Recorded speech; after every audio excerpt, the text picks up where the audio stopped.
Welcome to the Digital Nomad Experts Podcast by Beach Commute. Today we're going to talk about the top 3 reasons you haven't gotten a remote travel job yet. And by remote travel job, we're not talking about Instagram influencers. We're not talking about flight attendants. We're not talking about any of that kind of stuff. We're talking about good old regular jobs that let you travel around the world while you're actually working. So what I'm going to do is I'm going to interview Marissa. If you've heard Marissa before in previous podcasts, you know that she is a career coach, been doing it for a very, very long time. So she has got the skill set. She's got the all the tips that you're going to need to know that you should probably write down as you're listening through this podcast, because this is good, useful, practical stuff that we're going to talk about. So before we get into that, Marissa, any crazy witch dances recently? What's new? No, I see you're wearing a moon necklace. Is that like a little half moon necklace? Yes. How apropos. I've had a couple of years. You know, every now and then I just like to wear it. It was a full moon last night, Jeff, you know. Oh. I gotta embrace my witchiness. I actually did notice. It wasn't purposeful, but it kind of like just went in tune with that. But I am doing one of the witchy ecstatic dance. I love that you call them witchy. They're just ecstatic dances. But I am doing that this weekend on Saturday. It's I'm always super witchy. excited about it. It's always, if I'm doing it, it's witchy. But otherwise, I did a lot of Zouk dancing this past weekend. I think, I can't remember if we were recording a podcast earlier this week or you, me, and Diego were just talking, and I was like, brain not functioning. I haven't slept. I was up late dancing, and but I'm back. I'm back today, so you get my full brain power. And for you, last we talked on Monday, you surprised me I was like, where are you? Like, you have a cool background, because I Serbia. Thought you were in Romania. And you were just like, I'm in Serbia. I was like, cool. Like, surprise. So how'd you end up in Serbia from Romania, Jeff? Where was I planning on going? Where did I think I was going? You were going to Turkey or Georgia, and then you were in Serbia. I thought I was going to Turkey. Life. Yeah, as a digital nomad does, I actually booked a place in Turkey, in Istanbul. And then I wasn't sold on the plan. In the back of my mind, I thought something's going to pop up and somebody's going to ask me to do something that that I would want to do, that I would normally already pre-plan something and not be able to do. So in my mind, I thought, I'm not going to pre-plan. I'm going to wait for that moment to come where somebody's going to invite me to something that I'm going to want to do. Nomad, Jeff. Very, very digital nomad move, right? Just like not planning to the last second, hoping something shows up in my life. Preach. You're listening live to our preaching here. Wait, so were you locked into an Airbnb in Turkey, or it was like a cancelable? I got a cancelable one, yeah. I just recently, I hadn't done that much in the past because I never booked my Airbnbs far enough in the future to really have that be an option.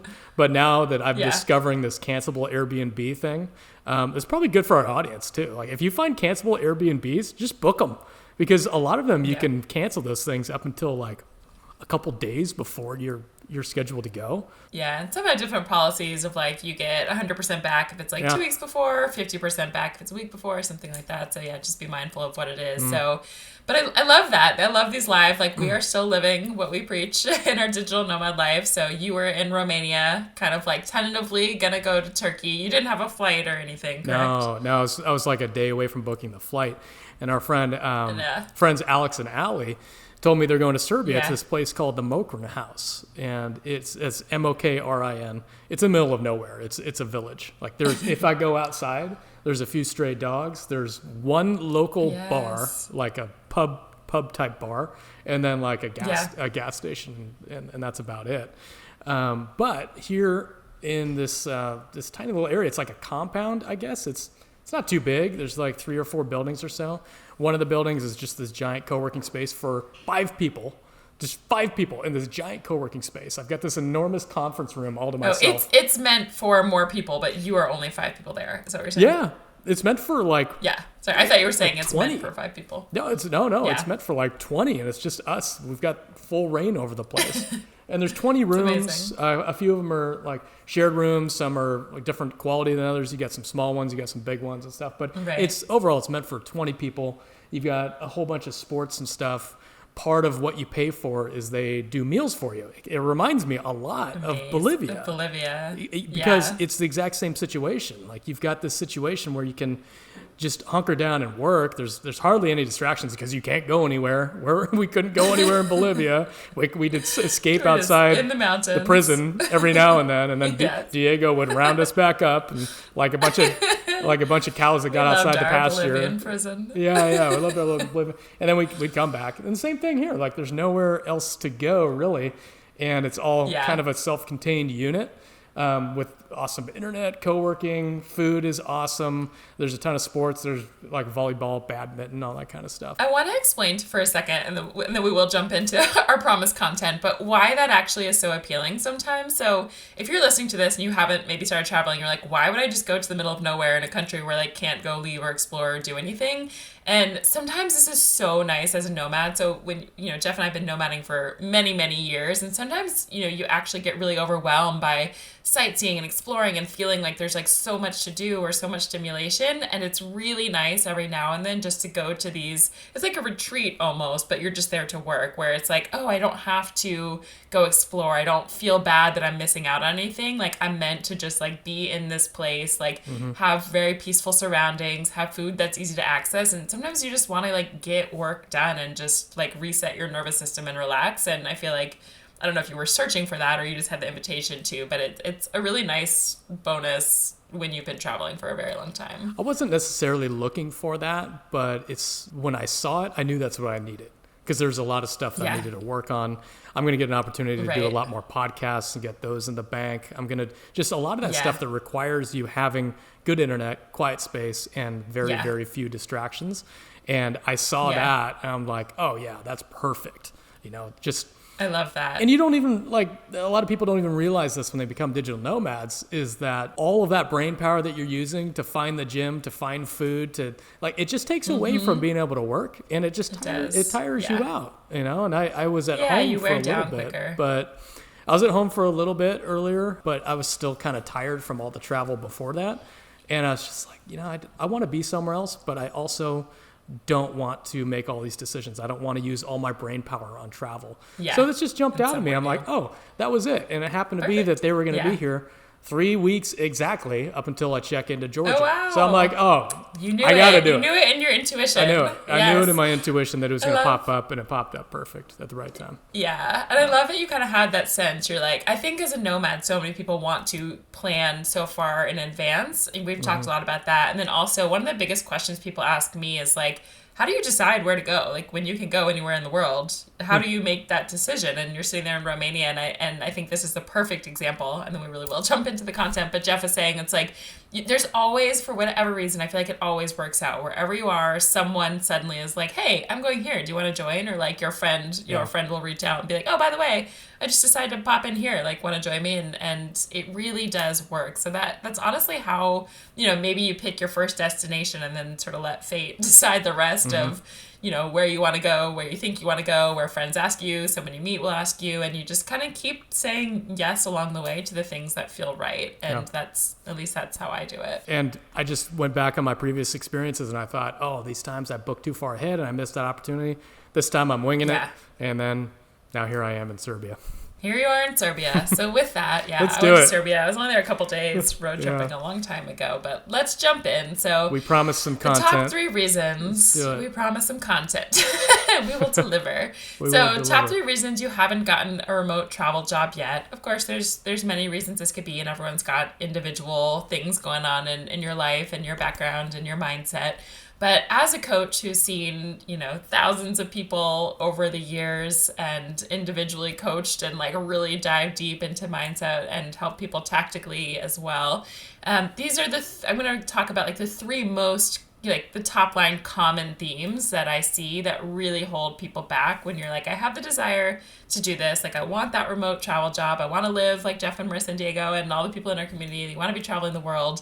And you just haven't yet gotten that remote job that gives you the freedom to do that. So should we just jump in, Jeff? Yeah, what's the first thing on the list? Number 1 is that you don't have like full clarity on the exact remote job that you are searching for. So a lot of people are like, I kind of know, I have an idea, I've done this, like I could do this, I'm sort of qualified to do that, or I would like to do that, but I'm not qualified. So I'm searching for things that I don't like those are, if you have any of those thoughts, a lot of people think like, oh, I'm close enough. I kind of know what I'm searching for.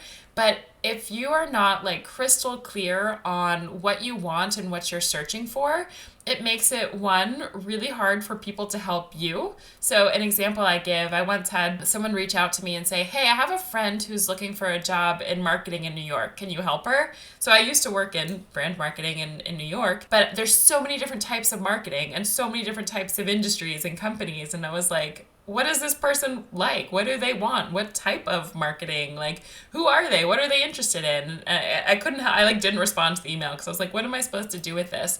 But if someone had said like, hey, Marissa, this person is looking for a job like in the sports industry doing marketing, specifically within SEO or content creation, I would be like, I got the person for you. Like, let me connect you with this person. I know it. So even if you can just hear that example, like there's such a difference when you are clear on what you want. Not only can you apply to the right things, but you can communicate that to other people and have them help you. And then on top of that, when you're searching for jobs, like a lot of times it takes time to, submit an application and do your research on a company and like really reach out correctly. So if you're like, I could do this, I could do that, I could do this, I could do that, like you are spreading yourself really thin. What happens is you often don't apply well to anything. Like you're not taking the right time because there's 100 things you could be doing. And then it also doesn't come across as well. So if your resume isn't tailored specifically to that job, the type of job you're applying to, I'm not talking like regardless of what your background is, you can always make it look like, what you're applying for. But if you don't have your resume tailored, if you don't sound excited, like if someone were to reach out to Beach Commute and they're like, hey, I'm looking for a marketing job, it's like, cool. If someone's like, I am obsessed with travel, I've been listening to you guys forever, I want nothing else but to work for this, like I'm so excited and here's what I do and the value I can offer, I'm like, let's talk to that person. So you can just sort of hear the difference. So when you back to the beginning, when you are super, super clear on what you want and what it is you're doing. And a lot of people need some coaching to help figure that out, which is okay. But it just makes everything so much easier. So that's really like one of I'm kind of going in order here of the steps that you would take. Like, don't do anything else before you're clear on that. So Jeff, any thoughts on just as you listen to this, or maybe if someone's not clear, or what are your thoughts as I put that out there? It makes sense to me, but I suspect that there's so many people out there that don't have that clarity. And you said get a career coach, right? Would that be step number one? If you don't, just to recap, I'm a person who wants to have a remote travel job, but I'm not clear in the career that I want. Step number one for me would be get a career coach. Yes.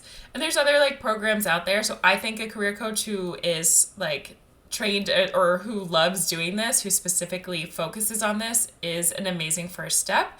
Of course, if you're not ready to afford a coach or do other things, like we also have a masterclass. I'm just looking, I think it's beachcommute.com/job clarity is a masterclass specifically for this. Mm-hmm. So again, it's a little bit different than having, an expert 101 help you, but it's a great place to start. So regardless, when it comes to the first step, like you said, I would say it honestly feels like a waste of time to do anything else in the job searching process of submitting applications, applying, working on your resume, until you're clear on that, nothing else really matters. Working with a career coach is the best way, but, find things online, if you can't afford something like that, get crafty, research, listen to podcasts, do things to help you figure that out. But it's something that I know I really struggled with way back when, and it's sort of why I became a career coach, because I'm so passionate about helping people with this. I would say this question is one of my greatest passions. And I always tell people, I'm in 30 minutes or an hour, I can easily help you figure it out. There's all sorts of mindset stuff on top of it of what if it doesn't pay as much? What if I've never done it before? I'm scared to do it. What will my friends and family think? And that's the mindset stuff that I'm equally passionate about helping people beneath the surface. But as a start, it's find someone who can just who has an expertise in this and can help you get that answer. Or go online, ask yourself some questions.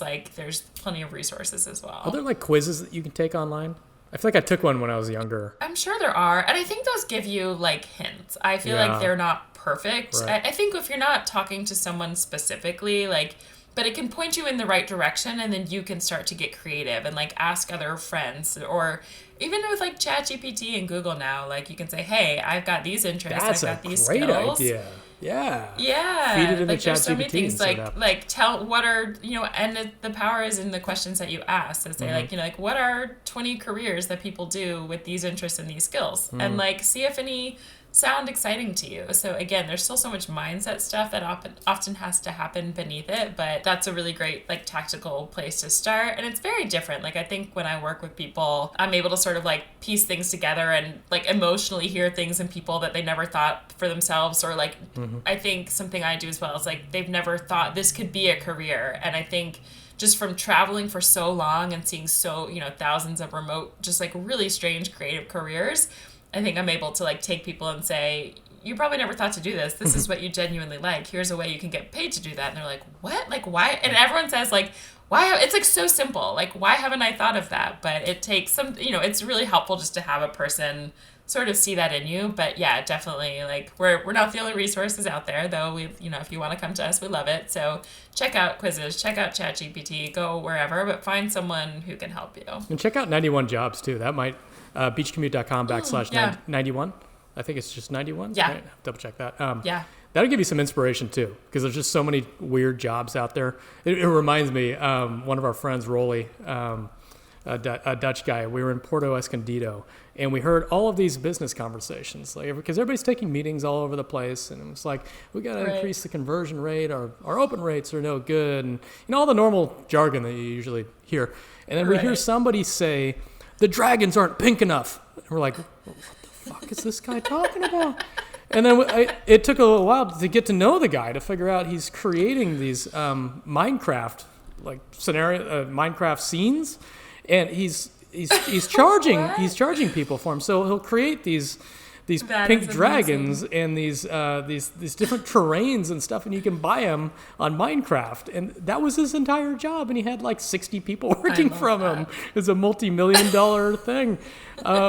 If you dream it, there might be a career in it, Yes. It's wild. I love that. It's the new quote. If you dream it, there might be a career in it. Could be. There is. I think that's like, yeah. And something that is really important to me and, like us at Beach Commute is like, we don't just want to say like, hey, go do this job that you're going to hate and not enjoy. Like if you love Minecraft and video games, like find a way to monetize it. If you love scented candles, like I'm going to find a way to find you a career doing what you love within like the scented candle space. Like our expertise, I think more than a lot of people too, is like, how do you take what you like naturally enjoy and what you're really naturally good at, and how do you like make that a great remote career? So I love that example. The pink dragons. That makes me laugh. Is Marissa Medin coaching available right now? We'll see. I do take some limited clients, but we've got a really awesome opportunity, which we'll share at the end, about a new program that we're launching that can give you this level of detail as well. We'll give them a quick hint now, so in case they don't make it to the end.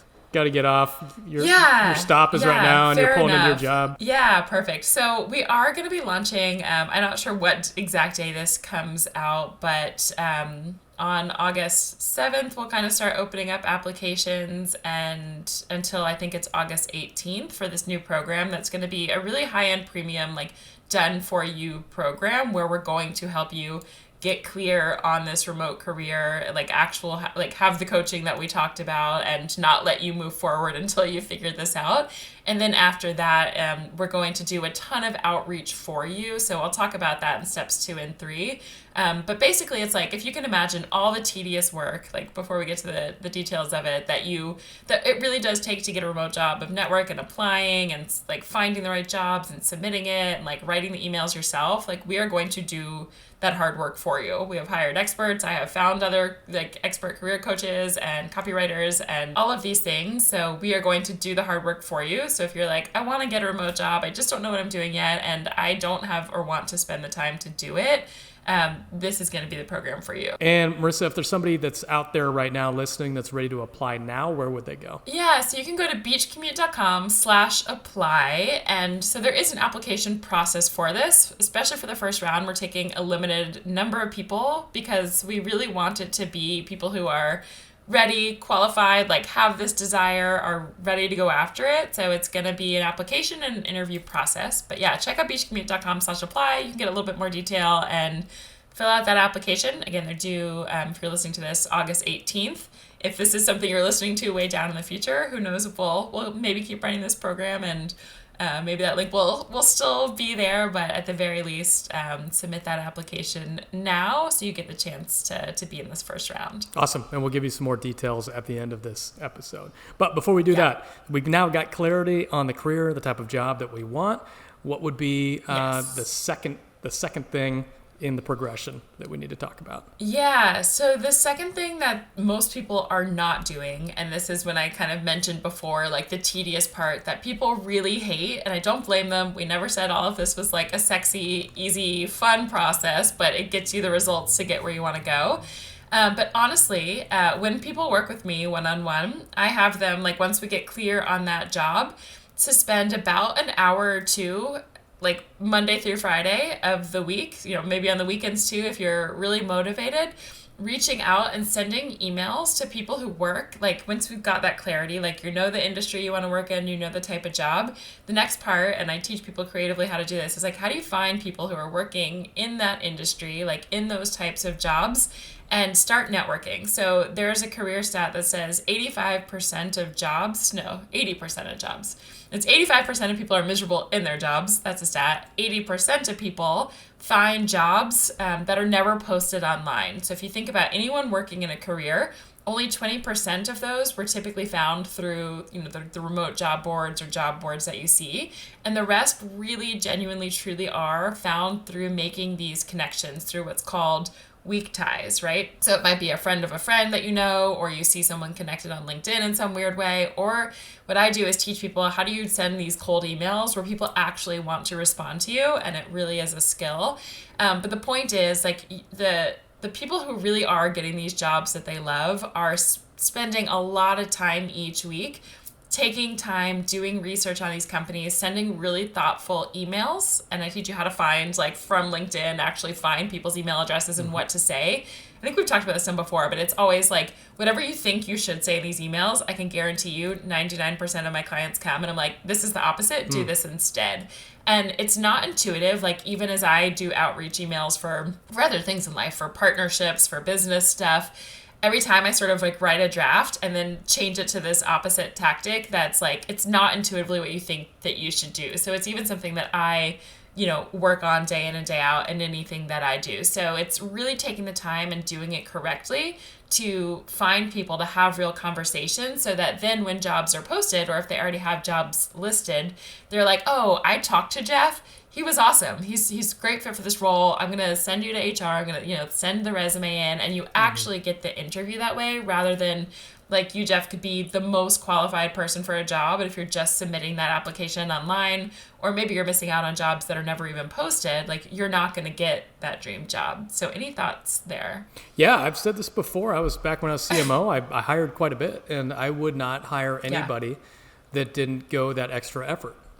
People that didn't make a connection with me beforehand just didn't get a head start. The people that sent me an email and said, hey, I read XYZ article, a little bit of flattery goes a long way, especially with me. And, long way. Yeah. And it automatically made me think, all right, they went to the extra effort to read something from me, from the company, and they went to the extra effort of figuring out like who it was that was hiring for the role, tracked me down and sent me a message. It sends a lot of signals, a lot of really positive signals. Yeah. Like first and foremost is that they're serious about it. Like they are, I've always said this, that I can't teach marketing to everybody, I can teach marketing, rather I can teach marketing to everybody. I can't teach people drive. I can't teach them how to be hungry for stuff. And that sends an immediate clear signal to me that this person is super, super hungry. And if that's something that I can't teach, then I'm going to try to find it wherever I can. Yeah. And then I'll teach the marketing stuff anyways. So I love that. And I know, with me and with most of the people that I know that we're hiring, they wouldn't hire anybody unless they went that extra effort. Because otherwise, what you don't see on the other side of applications is that when you open up a job role, it's not just your application. I would open up something on Indeed, and it would be 250 within days.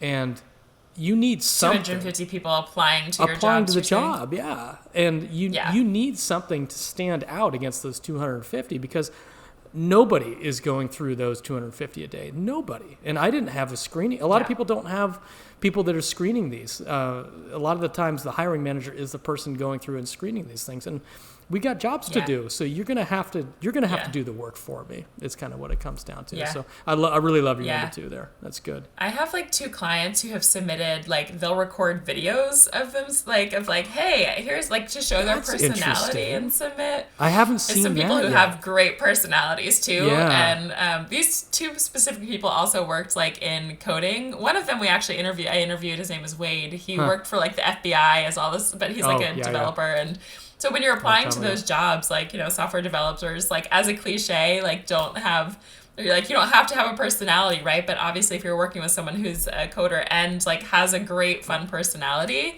that's like a cliche. I'm not saying everyone has that, but like a stereotype of coders. So, like, think of ways to stand out. But again, these emails go a long way. And when I think about, so when I worked at Pepsi, I would do recruiting for Pepsi, where we'd go on to college campuses and interview, like, undergrads and MBA students to come work for us. And, like, when they submit those their resumes, right? So then we open up the job and you get hundreds of resumes that we technically have to go through, but they all look the same. You're like, this person's got this cool experience. This person has that cool experience. Like, no one stands out on paper, like, very few people, unless you're, like, something wild is there.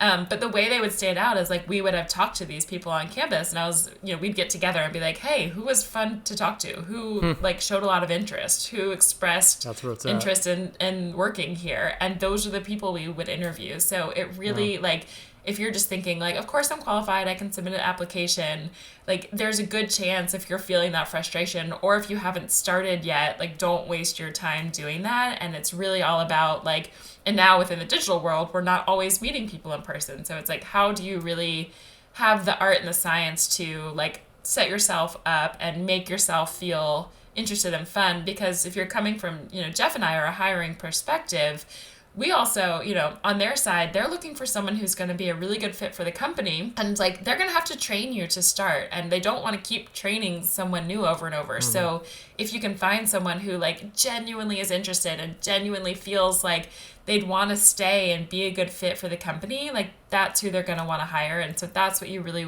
are trying 100%. To get across as well. Yeah, that one hits home for me quite a bit, because it's just so much work on my end. Just make it less work for me. Just make it easy on us. Make it easy for us to say yes to you. Yes, but when it makes it easy for us, it's a lot more work for the person doing that, because they might have to send 100 emails to get 5 to respond and get a call or so. So that's why, like, it can take time, and it's not like but that also shows what you said. It's like the people who go above and beyond to do that are the people that you want. So most people are not doing this. And if you want to stand out, like, this is the way, but you got to do it correctly, or it just doesn't work. So yeah, that's my number 2. Well, this one ties in really well with your number 3. Third reason you haven't gotten a remote travel job yet is what?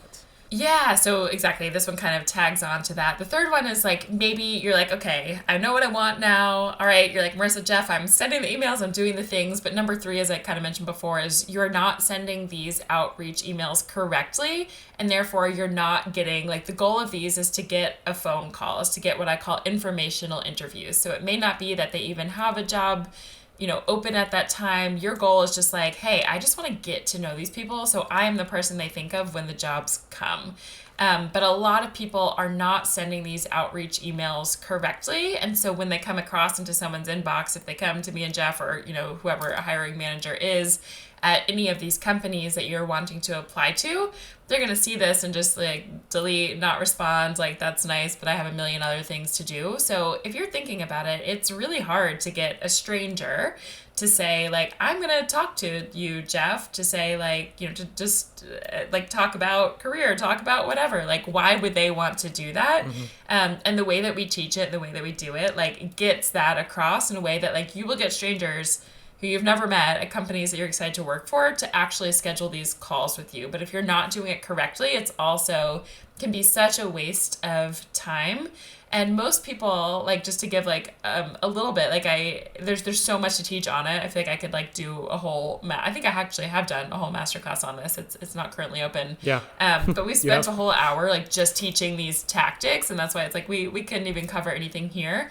But in like a short way, people talk a lot about themselves, and there's a beautiful art to, like, as Jeff just said, like, flattery goes a long way. So how are you like making this about them and getting them to want to get on a call? So you're going to want to like do the research on the person, do the research on the company, and be able to like essentially like flatter and say like, I want to learn about you, but everyone makes it about them because you feel like, hey, I'm Marissa, I do this, I've done this, like, talk to me, but it's really not the way to go about it, even though it feels like it's what you should do. Super counterintuitive, isn't it? Because you think you're the one on display. I need to show off my features to prove to them. Exactly. Like, I need to prove to them that I'm worthy of this position. But in reality, you have to flip it completely upside down. So as a whole, like, again, there can be other reasons. There's a lot of mindset stuff. Like, you have to believe that you are worthy of getting a new job. You have to have the confidence in yourself. You have to like believe so much that you want this lifestyle, that you're willing to put in the work. There's all of these mindset stuff that goes, on top of it, or some individual reasons why people might not be getting jobs. But as a whole, like across the board, if I could really sum it up, those are the 3 reasons that like really hold people back from not yet getting that remote travel job, as we talked about, not a travel blogger or a travel writer, travel influencer, but we're talking about like just those, like a real career that you can do remotely without the restrictions of like, you must stay in your hometown, like you can work remotely, but like from your house, like we're talking about remote jobs with no border restrictions. You can travel to all the countries. You can be in Serbia like Jeff today, or Turkey tomorrow, and Georgia the next day, like wherever you want to be doing these jobs. With that, why don't we just give a little bit more of the detail into this announcement that we've got coming up in a couple weeks? Do you want to add a little bit more color to it? Yeah, I do. And it might be like now by the time, I forget what day this is going to air. So yeah, if you're... What is today? What is life? I don't know. Today, what is life? It's August. It's sometime in August. So I actually think it might be like live as you're listening to this, I imagine. So we'll try to put a link in the show notes, but check out beachcommute.com/apply. But just some more details if you want to stay on and listen to a little bit, feel free. And if you're like, I'm checked out, got what I need, feel free, like do what you want. But this is a program that really can genuinely help you. So the reason we created this is like, if I take all of my years of coaching and all of the courses and master classes and support and the questions that we get and the surveys we've asked you guys at Beach Commute, the common theme I see is like, we can teach you what to do and you can go do it. And we have the courses for that. We have the master classes for that. And if you like that, like do it yourself approach, this is a great option for you. But what we see is so many people learn what to do and they're not implementing it. Maybe you don't have the time, you just don't have the desire, you don't want to spend that 1 to 2 hours each day sending the emails, or you're like, I don't want to learn how, I'm not great at it. There's so many reasons why. So we created this program to say, if you are someone who's like, I could learn this myself, I could do it myself, but I want someone to spend the time to do it for me and do it better than I can do and do it correctly the first time around, that's really who this program is for. So specifically for this one, we are looking for 6 people to take, and it's going to be some pretty high-end coaching. So again, we're going to have support coaches. I might be in there a little bit doing stuff. And then when I talked about those outreach emails, like we have an expert copywriter who is going to learn exactly what you want and literally write those emails on your behalf, send them, and get calls scheduled for you. So all you have to do is show up. So it really takes away, like if you're like, I don't want to take the time. And I've talked to people, like even friends or other people who I'm not coaching, who are like, oh man, like I'm ready to get a new job, but like I just don't want to start that process. Or I had a client who I just talked to who is like brilliant and has a great career. We were working on some other things, but he's starting a new job, and he was like, Marissa, I think I've spent a total of like 12 or 13 like almost like full days of time if you take like all the hours he's put into it to land. He's landed an awesome job and it's like exactly what he wanted. He's one of the ones who did those videos, but like it took him the time. So again, if you're just like, I want this, but I want someone to do the hard work for me, this is really the program for you. And you're also going to get that like real career clarity and a lot of that like one-on-one and group coaching so that you don't get stuck anywhere. Like we're going to figure out the career. You're going to know the specificity of like what you're looking for so that we can then support you and do that hard work for you. And then we're going to have support of coaches who can help you when you're like, okay, I'm having these calls. I don't know what to say. Like, what do I do when I show up? How do I like interview? Like we're going to have people training you and coaching you so that you don't get stuck anywhere. My goal is like, you will never feel stuck because we've got the support for you. So again, go to beachcommute.com/apply. It is a high-end program. And this one specifically is for people who are looking probably for those 6-figure kind of jobs, like 100K plus. So you're either already making that and want to keep in that camp, or maybe you're like at the 75, 85K range and you're like, I have this, but like, I know in my bones, like I'm ready to make 100K or more. I'm ready to like have this high-end job that you can do while traveling. So really looking, we have a lot out there for people who are more entry level, our remote travel jobs daily, where we send those sort of jobs. So that's out there. But we at Beach Commute have had so much feedback from the people who are like, hello, like I've been in my career for, 5, 10, 15, 20, 30 years. Like I want to travel. I don't want the entry level thing, but like help me. So that's really where this program came from. That's why we created this one. And that's really who this particular group is for. So we'll have other stuff in the future. We've got some other stuff for you. If you're more entry level or making less, the resources are there for you too. Check out beachcommute.com/email if you're not already on our email list, and you'll get those 2 remote jobs every week. We'll send you more of those. But if you're like, I am ready to be earning or already earning 6 figures, I have I'm pretty established in my career and I don't want to give up my career, but I want to figure out how to do what I'm doing or something new remotely without like taking a big hit in my income, that sort of thing. This is really the program for you. Thanks, Marissa, for the explanation of the exciting new program. Get in there, beachcommute.com/apply. Again, there'll be some details in there, be an opportunity to apply. And the dates, one more time for that, Jeff, I just want to say, so we're opening up applications. I think it'll be on August 7th. I'm just looking at the calendar now. And we're taking applications until August 18th, but it is going to be first come, first serve on like once someone's ready and joins, once those spots are filled. So I would say, if it sounds appealing, don't wait too long to apply. Okay, thanks everybody for joining us. All right, and we will see you again. See you next week. Next week.